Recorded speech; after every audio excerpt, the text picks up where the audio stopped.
नमस्कार, मैं हूं निर्भय और आप देख रहे हैं बलिया की बात। बलिया की बात का इनसे मिलिए कार्यक्रम में आज हमारे साथ हैं उत्तर प्रदेश के प्रतिपक्ष दल के नेता राम गोविंद चौधरी जी। चौधरी जी, सबसे पहले तो आपका बलिया की बात में बहुत बहुत स्वागत है और होली की हार्दिक शुभकामनाएं। आपको भी बहुत बहुत धन्यवाद। चौधरी जी, सबसे पहले हम आपसे जानना चाहेंगे कि 2017 का विधानसभा चुनाव हुआ था तो समाजवादी पार्टी विकास के नाम पर वोट मांगी थी, एक्सप्रेसवे को लेकर, मेट्रो को लेकर और लैपटॉप वितरण को लेकर और बहुत सारी अखिलेश यादव की योजनाएं थी। लेकिन इस बार 2022 में वो कौन से मुद्दे होंगे जिन्हें समाजवादी पार्टी विधानसभा चुनाव के मैदान में लेकर उतरेगी? मुद्दे चुनाव के लिए घोषणा पत्र में दिए जाते हैं। जी जी। तो समाजवादी पार्टी घोषणा पत्र जारी करती है। वो घोषणा करती है कि हम सरकार में आएंगे तो अमुक अमुक काम जनता के हित में करेंगे। बिल्कुल। और अभी मैंने विधानसभा में इस बात को कहा कि भारतीय जनता पार्टी संकल्प पत्र जारी करती है जी। तो संकल्प अपने लिए लिया जाता है। समाजवादी पार्टी जो घोषणा पत्र जारी करती है जनता के लिए, भारतीय जनता पार्टी जो संकल्प पत्र जारी करती है वो अपने लिए करती है, क्योंकि संकल्प अपने लिए होता है। तो जब चुनाव आएगा तब हमारे राष्ट्रीय अध्यक्ष जी चुनाव घोषणा पत्र जब जारी करेंगे तब अगला भविष्य का मुद्दा वो लेंगे। बहरहाल जो विकास का मुद्दा उन्होंने 17 का चुनाव लड़ा, कल भी वो विकास का ही मुद्दा रहेगा जी। अखिलेश यादव ही अकेले देश में नेता है और वो अपने मुख्यमंत्रित्व काल में प्रदेश का चौतरफा उन्होंने विकास किया और हर जाति वर्ग धर्म का किया। जी जी। जैसे आपने लैपटॉप की बात की, जी जी। लैपटॉप हर जाति के लोगों को मिला। जी। ये बेरोजगारी भत्ता हर जाति के लोगों को मिला। कन्या विद्याधन हर जाति के लोगों को मिला। जी।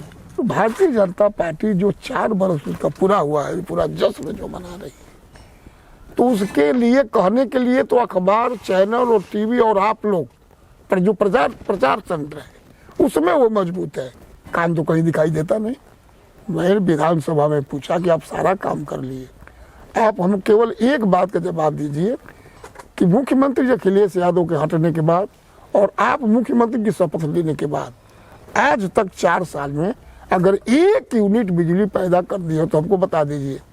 न मुख्यमंत्री जी खड़े हुए न बिजली मंत्री जी खड़े हुए। तो भारतीय जनता पार्टी केवल लफाजी किया है, असत्य बोला है, लोगों को ठगा है, झूठ बोल के लोगों को भ्रमित किया है, जो भी कहा कुछ भी नहीं किया। भारतीय जनता पार्टी का कहना है कि जो किसान कानून बिल लाए गए हैं वो किसानों के हित में है और ये समाजवादी पार्टी या अन्य विपक्षी दल, कांग्रेस हो गई, बसपा हो गई, ये किसानों को गुमराह करने की बात कर रही है।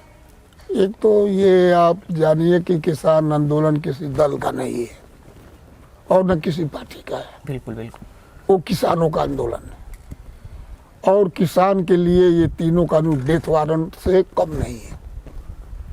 जब एमएसपी पर कानून बनाने की तैयार नहीं है सरकार, तो इसी से आप समझ लीजिए न्यूनतम समर्थन मूल्य जो फैक्ट्री में चीजें पैदा होती है उसका मैक्सिमम मूल्य होता है, जो खेत में पैदा हो रहा है उसका निम्न समर्थन मूल्य हो रहा है, निम्नतम, वो भी नहीं मिल रहा है। अभी धान की खरीद हुई, देख लीजिए, अभी गेहूं की खरीद होने वाली है। इतना नियम उलझन बना दिए हैं, किसी का लिया ही नहीं जाएगा। झूठों की सरकार है, असत्य बोलने वालों की सरकार है। इतना टन हमने धान खरीद लिया। आप भी बालूपुर में रहते हो, अभी गांव घरों में घूम के देखो कि कितने लोगों का धान खरीदा गया। बिचौलियों ने खरीदा और उसी के खतरा खेतों पर उसी किसान का वो दे दिया केंद्र पर, और रेट पर दिया। किसान से 14 रुपये लिया, वो 18 रुपया दिया। यही गेहूं के बिल में होगा। फर्स्ट था 17 के चुनाव में कि हमारी सरकार बनेगी भाजपा का तो संपूर्ण कर्जा माफ करेंगे जी बिल्कुल किसानों का। आप अपने गांव में पूछिए कितने लोगों का माफ हुआ। हमारे गांव में घूम के यहाँ पूछ लीजिए। मैं तो अपने क्षेत्र में प्रदेश में कहीं मीटिंग में पूछता हूँ कि भाई आप खड़ा हो जाओ जिसका माफ हुआ हो। 1-2 आदमी कहीं कहीं खड़ा हुआ कि हमारा 500 माफ हुआ है।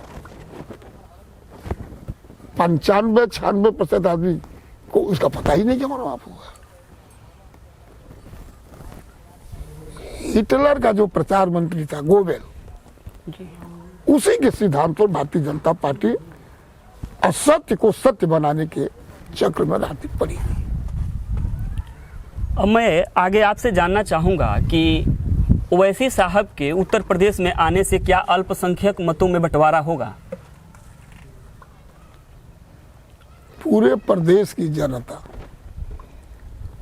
भारतीय जनता पार्टी के शासनकाल, अखिलेश यादव जी के शासनकाल, दोनों को आकलन कर लिया है और जनता ने मन बना लिया है कि इस बार प्रदेश के चौतरफा विकास के लिए समाजवादी पार्टी को जिताना जरूरी है, अखिलेश जी को लाना जरूरी है, उनको मुख्यमंत्री बनाना जरूरी है। कौन आ रहा है नहीं आ रहा है इस पर हम कोई आशंका नहीं। आखिरी सवाल होगा आपसे चौधरी जी कि क्या 2022 विधानसभा चुनाव में समाजवादी पार्टी किसी भी अन्य दल से गठबंधन करेगी? अभी तो बात हमारे राष्ट्रीय अध्यक्ष जी कह सकते हैं, मैं कार्यकारी अधिकारी नहीं। बहुत बहुत धन्यवाद राम गोविंद चौधरी जी का, जिन्होंने अपना कीमती समय बलिया की बात को दिए। बहुत बहुत धन्यवाद। अगर आप इस वीडियो को फेसबुक पेज पर देख रहे हों तो हमारे फेसबुक पेज को लाइक करें, और अगर आप इस वीडियो को यूट्यूब पर देख रहे हों तो हमारे चैनल को सब्सक्राइब जरूर करें। धन्यवाद।